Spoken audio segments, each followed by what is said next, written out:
రాష్ట్ర ప్రభుత్వ ఉద్యోగులకు మరియు పెన్షనర్లకు ఇది నిజంగానే ఒక చారిత్రాత్మకమైన మరియు ఊహించని శుభవార్త అని చెప్పాలి. సాధారణంగా ప్రతిసారి కొత్త పిఆర్సీ ప్రకటించేటప్పుడు ప్రభుత్వం కమిటీలు వేసి నివేదికలు తెప్పించుకొని కాలయాపన చేస్తూ మధ్యంతర భృతి ఐఆర్ ఇస్తుంటుంది.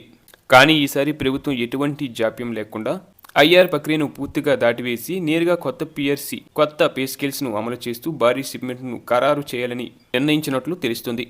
ఈ సాహసోపేతమైన నిర్ణయం వల్ల సెక్రటరియట్ స్థాయి ఉన్నతాధికారుల నుండి గ్రామ వార్డు స్థాయి క్షేత్ర సిబ్బంది వరకు ప్రతి ఒక్కరి ఖాతాల్లో భారీ మార్పులు కనిపిస్తాయి. నేరుగా షిప్మెంట్ ప్రకటించడం వల్ల ఉద్యోగులకు ఆర్థికంగా తక్షణమే పెద్ద మొత్తంలో ప్రయోజనం కలుగుతుంది. ఇది ఉద్యోగ వర్గాల్లో కొత్త ఉత్సవాన్ని నింపింది. కేవలం సర్వీసులో ఉన్న ఉద్యోగులే కాకుండా రిటైర్డ్ ఉద్యోగులకు కూడా ప్రభుత్వం తీపి కబురు అందించింది. ఉద్యోగులకు ఇచ్చే అదే నిష్పత్తిలో పెన్షనర్లకు కూడా పెన్షన్ పెరగనుంది. ఇది వృద్ధాప్యంలో ఉన్నవారికి ఒక గొప్ప వరమని చెప్పాలి.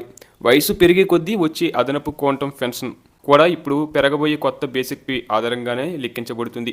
దీనివల్ల వృద్ధ పెన్షనర్కు మరింత ఆర్థిక వెసులుబాటు కలుగుతుంది. దీంతో పాటు పలు రకాల అలవెన్సులను మరియు ఇతర బకాయిలను కూడా ఒకేసారి సర్దుబాటు చేసే దిశగా ప్రభుత్వం అడుగులు వేస్తుంది.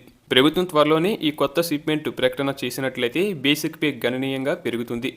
దీనివల్ల కలిగే ప్రధాన ప్రయోజనం ఏంటంటే అప్పటి వరకు ఉన్న కరువు భత్యాన్ని బేసిక్ పేలో విలీనం చేస్తారు. ఇలా చేయడం వల్ల ఉద్యోగుల రిటైర్మెంట్ బెనిఫిట్స్ అయిన గ్రాట్యుటీ, కమ్యుటేషన్ వంటివి కూడా భారీగా పెరుగుతాయి. ఇక ఇంటి అద్దె భత్యం హెచ్ఆర్ఏ విషయంలో కూడా ప్రభుత్వం సానుకూల నిర్ణయం తీసుకోనుంది.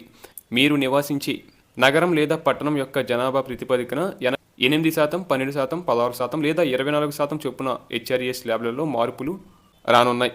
కొత్త బేసిక్ పే మీద ఈ పెరిగిన శాతాలను లెక్కించడం వల్ల ప్రతి నెల చేతికి వచ్చే నగదు మునుపటి కంటే చాలా ఎక్కువగా ఉంటుంది. అలాగే ఉద్యోగుల ఆరోగ్యం పట్ల కూడా ప్రభుత్వం ప్రత్యేక శ్రద్ధ వహిస్తుంది.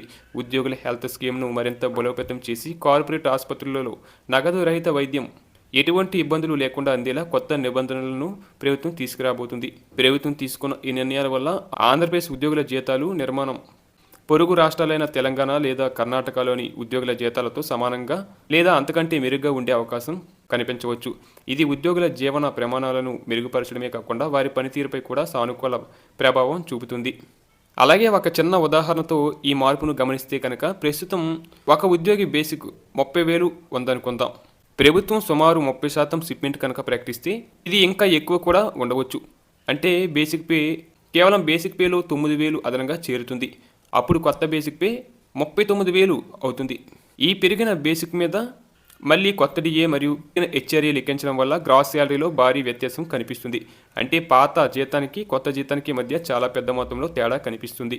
ఈ భారీ షిప్మెంట్ ప్రకటనకు సంబంధించి అధికారిక జీవో మరికొన్ని రోజుల్లోనే వెలువడే అవకాశం ఉంది. ప్రభుత్వం నుండి అధికారిక ప్రకటన వచ్చిన వెంటనే స్పష్టమైన శాలరీ క్యాలిక్యులేషన్స్ టేబుల్స్ లేదా పే ఫిక్సేషన్ చార్ట్లు అందుబాటులోకి వస్తాయి. అప్పుడు ప్రతి ఉద్యోగి తమ కొత్త జీతాన్ని రూపాయి కూడా తేడా లేకుండా ఖచ్చితంగా లెక్కించుకోవచ్చు.